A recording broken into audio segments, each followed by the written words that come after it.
On leur dit ça c'est vrai, ils disent ok. On dit ça c'est pas vrai, ils disent ok. Qu'est-ce qu'ils sont cons. On leur dit ça c'est beau, ils disent ok. On dit ça c'est pas beau, ils disent ok. Qu'est-ce qu'ils sont cons. On dit le bonheur à la portée de tous, un gros téléviseur, un écran 24 pouces. Vous n'êtes pas des losers, vous les niquerez tous. Vous pouvez devenir des stars, vous pouvez gagner des milliards. Allez, regardez, regardez, regardez, regardez, regardez, regardez. On a le monde à notre pote, 6 milliards de Pékin moyens qui baissent docilement leurs culottes et qui nous bouffent dans la main. Qu'est-ce qu'ils sont cons ces pauvres, qu'est-ce qu'ils sont cons. Ils apprennent tout dans nos écoles, dans nos journaux, nos télés, ils ont tous cette envie folle de nous tutoyer, de nous ressembler. Qu'est-ce qu'ils sont cons ces pauvres, qu'est-ce qu'ils sont cons, qu'est-ce qu'ils sont cons ces pauvres. Au nom du Père, du Fils et du Saint-Esprit, ainsi soit-il. Nous avions vu la dernière fois un petit peu la psychologie des victimes du goulag, et aujourd'hui nous allons voir un peu la psychologie des bourreaux du goulag. De l'autre côté, les commissaires politiques, les juges, les gardiens, les officiers des camps qui formaient les fonctionnaires, qui étaient distincts hiérarchiquement des autres et qui se reconnaissaient au liseré bleu sur les épaules. Leur fonction, dit Solzhenitsyn, n'exige pas d'eux qu'ils soient instruits, qu'ils aient une vaste culture, une grande ouverture d'esprit. Et d'ailleurs, ils n'ont rien de tout cela. Leur fonction ne demande pas de raisonner logiquement, et cela n'est pas dans leur nature. Leur fonction requiert seulement qu'ils exécutent les directives avec ponctualité et qu'ils soient insensibles aux souffrances d'autrui. Et ça, c'est un défaut classique des fonctionnaires. Aujourd'hui, il y a, pas tous bien sûr, mais combien de policiers, de gendarmes ont honteusement mis des amendes de 135 € à des gens qui se baladaient, à des gens qui respirent normalement, à des vieilles personnes qui étaient bloquées dans une ville au confinement. Enfin, il y a des multiples exemples. Là encore, le goulag, c'est pas le passé, c'est l'homme. Et l'homme a les mêmes défauts, surtout le fonctionnaire. Il réfléchira pas, il sera insensible. Il exécute ponctuellement. Ah, c'est les ordres, j'y suis pour rien. Tu vas souffrir, tu vas me refler, mais j'y suis pour rien, c'est les ordres. Et ces qualités, il les possède. Nous qui sommes passés entre leurs mains, nous éprouvions cette sensation d'étouffement à l'idée de cette corporation entièrement étrangère à toute notion humaine reconnue. S'il y a des gens pour qui il était clair que les affaires étaient bidons, donc qui vivaient dans le mensonge, c'était bien les commissaires instructeurs. Sortis de leur séance de délibération, ils ne pouvaient pas se dire sérieusement entre eux, pour eux-mêmes, qu'ils avaient démasqué des criminels. Pourtant, ils remplissaient des pages et des pages de procès-verbaux destinés à nous envoyer pourrir dans les camps. Et remarquez-le, c'est exactement le principe des truands. Aujourd'hui, à toi de crever, et moi, ce sera pour demain.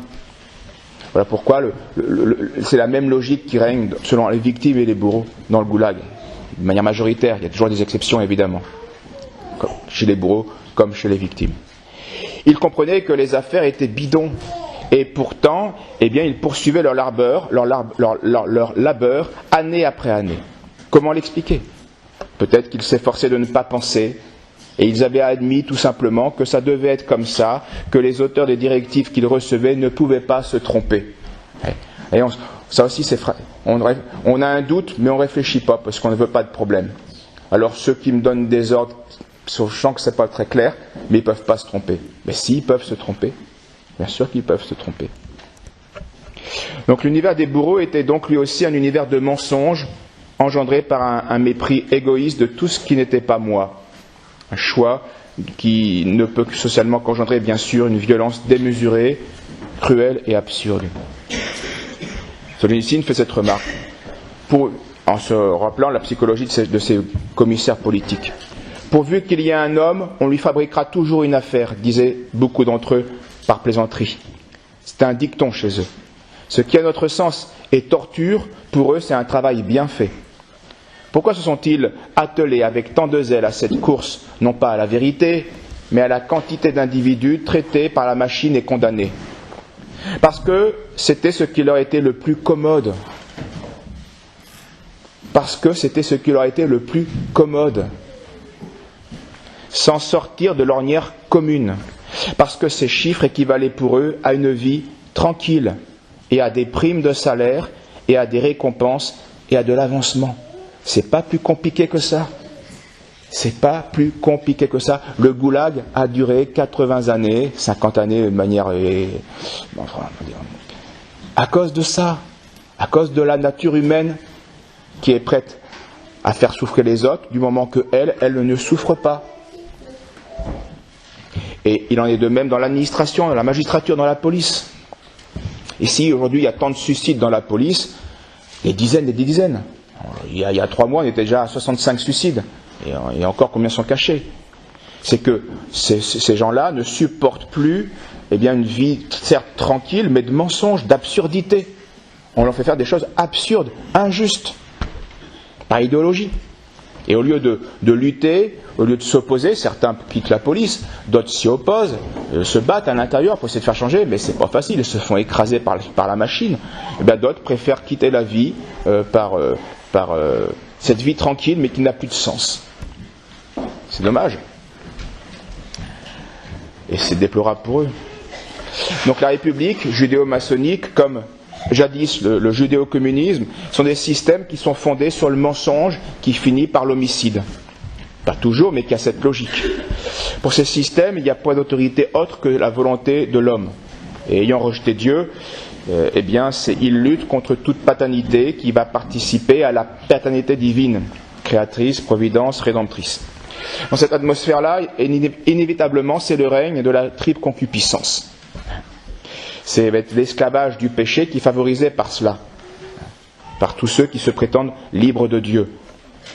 La triple concupiscence, c'était, et on l'a vu, ce qui gouverne les hommes, c'est quoi? C'est le ventre, le sexe ou l'orgueil. La faim, le plaisir ou l'ambition, l'orgueil. C'est ça qui gouverne les hommes pécheurs. C'est ce vers quoi travaille Satan. Favoriser dans la société la triple concupiscence. La luxure, l'impureté, l'avarice, la désir de possession, et puis l'orgueil, l'ambition, la puissance. Ce qui les dominait et les guidait, c'était les instincts qui, outre la faim et le sexe, règnent dans cette sphère.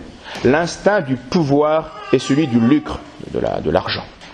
Surtout celui-là, au cours de nos dernières décennies, le goût du pouvoir s'est révélé plus important que celui de l'argent. Le goût du pouvoir est bien plus important que le goût de l'argent. Et c'est exactement notre époque. C'est exactement ce qui caractérise notre époque. Et c'est d'ailleurs, remarquez-le, ce que le Christ nous avait averti, ce sera ou Dieu ou Mammon. Mammon, argent, mais pas en tant qu'argent, en tant que pouvoir. Ceux aujourd'hui qui maltraitent le monde, ils ont déjà 90% de la richesse du monde. Ils ne le font plus pour l'argent. Ils le font à cause de cette jouissance que provoque un tel pouvoir sur les hommes. J'ai le pouvoir d'eux. Le goût du pouvoir s'est révélé plus important que celui de l'argent. Le pouvoir est un poison. C'est bien connu depuis des millénaires. Ça fait tourner la tête. Que personne n'obtienne jamais un pouvoir physique sur les autres. Pour l'homme qui croit qu'il existe quelque chose au-dessus de lui et qui, pour cela, a conscience de ses limites. Moi, je sais que mon pouvoir, il est délégué par Dieu et j'aurai à rendre compte à Dieu. Oui, mais moi, je le sais. Donc, ça, c'est un frein. C'est déjà pas mal. C'était les rois chrétiens, ils avaient ce frein. Parfois, ils ont tout passé leur pouvoir, évidemment, parce qu'ils étaient des hommes. Mais ils avaient cette limite. Alors, le pouvoir n'est pas encore mortel. Mais pour des gens qui ne connaissent pas cette sphère supérieure, pour des gens qui sont athées, qui se prétendent vivre sans Dieu, pour qui Dieu n'existe pas, pour ces gens-là, le pouvoir est un poison cadavéreux. Rien ne peut les sauver de sa contagion. Et là encore, c'est ça qui nous gouverne aujourd'hui. Des gens qui ne croient pas en Dieu et qui donc pensent qu'ils ont un pouvoir illimité sur l'homme. Certes, le métier de commissaire-instructeur exige de la peine. Il faut venir le jour, la nuit rester assis pendant des heures et des heures. Mais vous n'avez nul besoin de vous casser la tête sur les preuves. Pour ça, c'est un inculpé de se donner de la migraine. Vous, disait Solzhenitsyn, vous n'avez pas à vous demander s'il est coupable ou innocent. Faites ce qui est nécessaire aux organes et tout ira pour le mieux. Il ne dépendra que de vous-même de vous acquitter de l'instruction de la façon la plus agréable, de ne point trop vous fatiguer et de tirer quelques profits ou pour le moins de vous distraire. S'il y en avait au moins qui résistent un petit peu, disent les commissaires. Ah, j'aime les adversaires forts, parce que ça met un peu de... ça change la monotonie des interrogatoires, où la plupart des gens se couchent tout de suite. J'aime les adversaires forts. Ah, c'est agréable de leur briser les reins. Et ça, c'est la jouissance d'un pouvoir sur l'autre. Indu, bien sûr, mais ça fait jouir de pouvoir écraser quelqu'un. Il y a des gens, ça les fait jouir. Et s'il vous tombe entre les mains un inculpé si fort qu'il ne se rend absolument pas, et que tous vos procédés alors restent vains, alors vous êtes hors de vous, il me résiste. Eh bien, inutile alors de contenir votre rage, vous avez toute la puissance de la machine derrière vous. Quel plaisir énorme alors que de laisser éclater sa fureur sans aucune limite. C'est dans cet état que l'on crache dans la bouche ouverte de cette saleté d'inculpé. C'est dans cet état qu'on lui plonge le visage dans un crachoir. Dans cet état qu'on traîne les prêtres par les tresses, ou qu'on urine au visage d'un accusé à genoux. Après un accès de fureur, on se sent vraiment un homme. Après un accès de fureur, on se sent vraiment un homme. Le Christ, sa passion, ça a été ça. On lui a tiré sur sa barbe, les cheveux, on lui a craché dessus. Mais c'est toute époque. À l'épuration, qu'est-ce qui s'est passé? Tous ceux qui avaient été fidèles au maréchal Pétain, c'était ça. On a exercé un pouvoir sur ces gens-là, de destruction, de jouissance. Le pouvoir de détruire l'homme, de le mettre à genoux. Faisons attention, nous, lorsque nous exerçons notre pouvoir. Nous ne soyons pas comme ces gens-là qui n'ont plus de limites. Oui, j'ai un pouvoir, mais je dois l'exercer de manière juste et modérée, parce que j'ai un patron au-dessus de moi et je devrais lui rendre compte de ce pouvoir. Et il n'est pas normal de jouir, d'humilier de quelqu'un. Non, par contre, on peut être fier d'avoir fait justice à quelqu'un. Pas pareil, ce n'est pas pareil.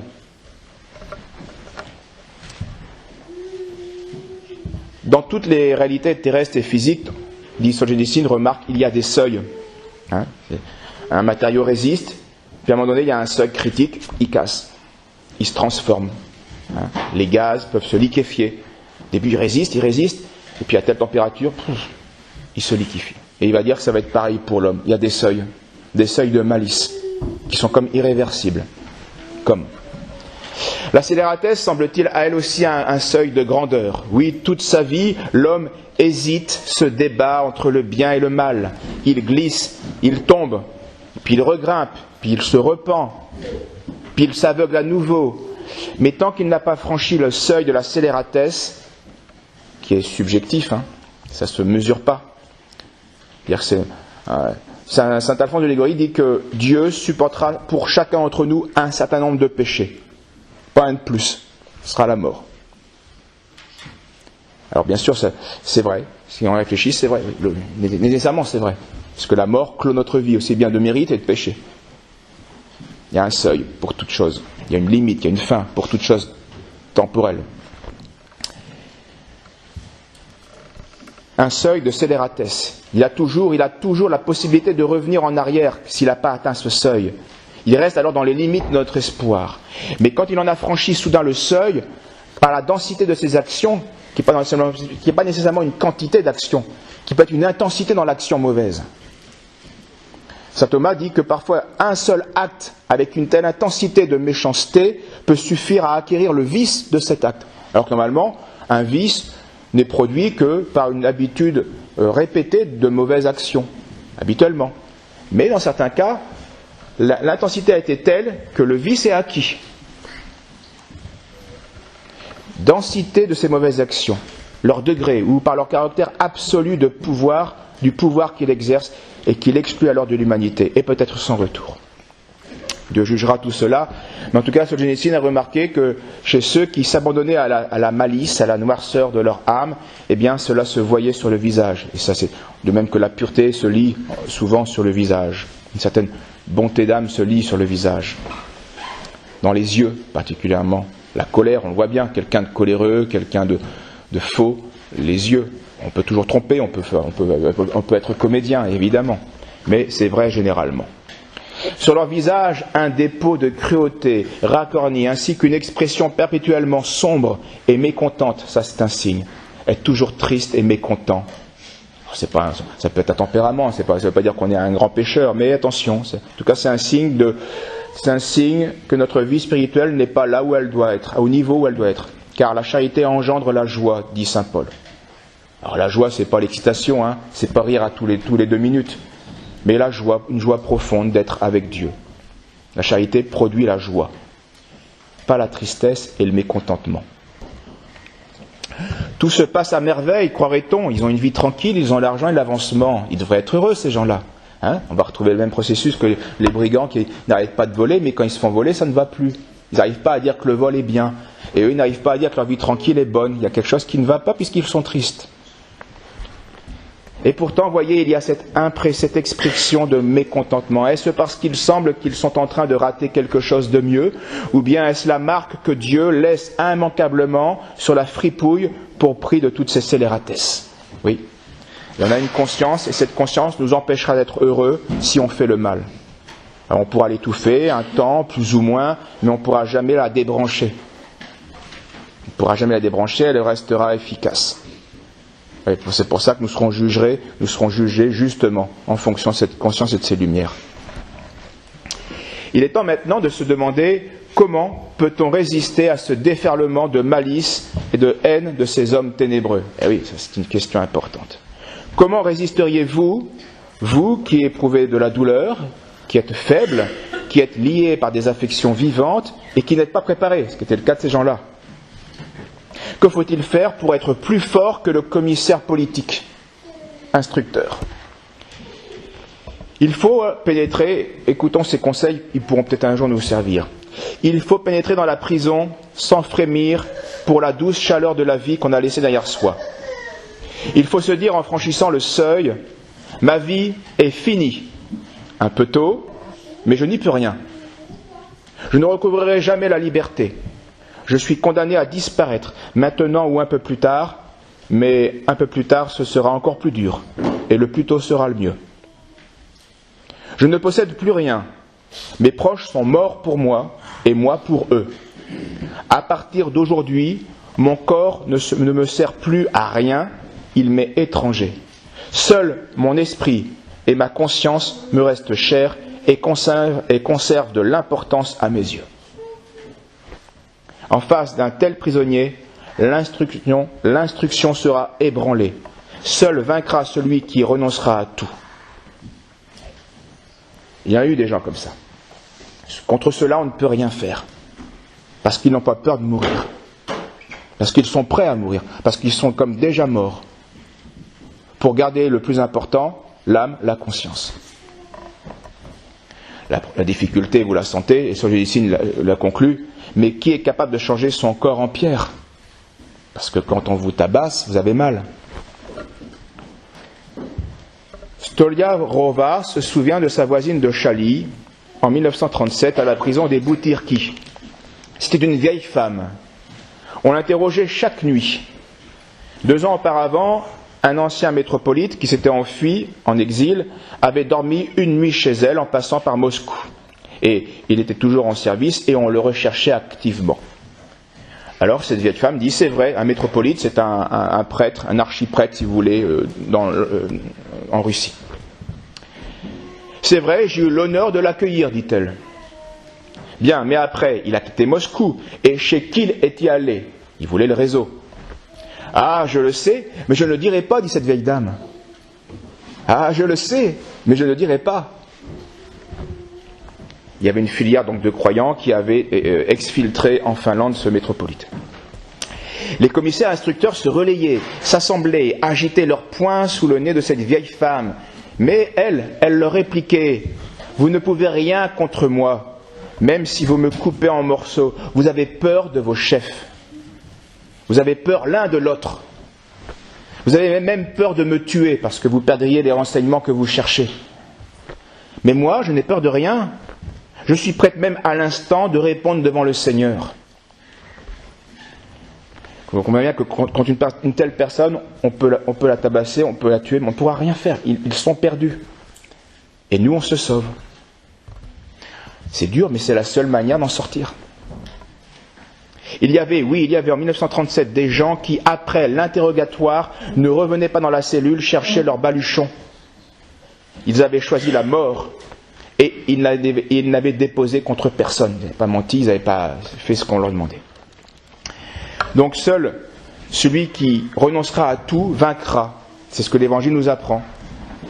C'est ce à quoi les religieux normalement se prédisposent. Ils renoncent à tout. Parents, liens, affectifs. Ça c'est sur le papier. Mais là aussi, dans la réalité, on n'est pas tous qui va rendre son corps de chair en pierre? Parce que ça revient à ça, cet héroïsme. Il y a un héroïsme. Alors, les saints qui ont pratiqué leurs règles sont des héros, sont des saints. Mais beaucoup de religieux ne pratiquent pas comme ils le devraient leurs règles. Ils ne sont pas tous des saints. Ils ne sont pas des saints. Mais en tout cas, c'est ce que notre Seigneur nous a appris, c'est ce que certains religieux, c'est ce que la vocation religieuse, ce à quoi elle s'emploie, à renoncer à tout. Et il y a des moments dans la vie, cet héroïsme sera la seule voie de sortie unique nécessaire pour aller au ciel et pour être victorieux sur terre en mourant. Renoncer à tout pour le Christ. Il n'y a rien de nouveau, on n'apprend rien, mais ces gens-là ont redécouvert ces choses-là par expérience, par nécessité. Là est la seule attitude possible devant le chantage que Satan et ses suppôts peuvent nous faire. Parce que c'est un chantage que nous fait Satan. C'est la logique de la tentation et du péché. C'est rien de plus. Seule cette réponse donc nous permettra de vaincre la haine, le péché et même au final la mort. Sans cette vie de l'esprit en nous, c'est déjà ici-bas la mort de notre humanité. Mort qui va préparer notre mort éternelle. Donc on a tout faux. L'enseignement du Christ est clair. Celui qui aime sa vie, il la perdra. Et qui ait sa vie en ce monde la conservera pour la vie éternelle. Celui qui est prêt à perdre sa vie temporelle pour rester digne, pour rester juste, pour rester ami de Dieu, il gagne tout. Il perd un temps la vie temporelle, c'est vrai, mais résurrection oblige, il retrouvera tout, en plus la vie éternelle. C'est un enseignement que nous connaissions. Et quand bien sûr ces choses-là sont au-dessus de nos forces, d'une certaine manière c'est vrai, c'est au-dessus de nos forces, alors Saint Paul nous l'apprend aujourd'hui, il ne faut pas avoir peur de prier ce Père dont l'action toute puissante en nos âmes peut aller infiniment au-delà de nos demandes. À lui, la gloire à tout jamais. Il faut avoir l'humilité de cette vieille femme. Cette force que nous avons en nous, à ce moment-là, c'est celle du Christ qui combat en nous, disaient tous les martyrs chrétiens. Au nom du Père, du Fils et du Saint-Esprit, ainsi soit-il. On leur dit eux gentils, ils disent ok. On leur dit eux méchants, ils disent ok. Qu'est-ce qu'ils sont cons.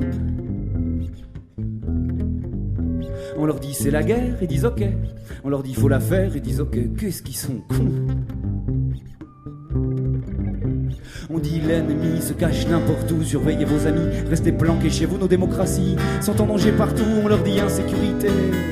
On dit état policier, allez, paniquez, paniquez, paniquez, paniquez, paniquez, paniquez. On a le monde à notre pote, 6 milliards de Pékin moyens qui baissent docilement leurs culottes et qui nous bouffent dans la main. Qu'est-ce qu'ils sont cons ces pauvres, qu'est-ce qu'ils sont cons.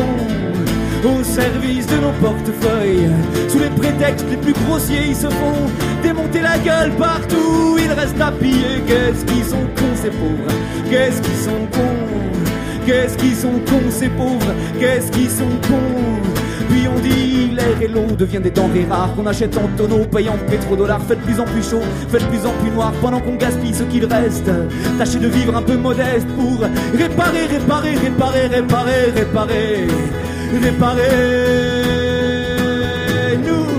Nous on a le monde à notre pote, 6 milliards de Pékin moyens qui baissent docilement leurs culottes et qui nous bouffent dans la main. Qu'est-ce qu'ils sont cons ces pauvres, qu'est-ce qu'ils sont cons.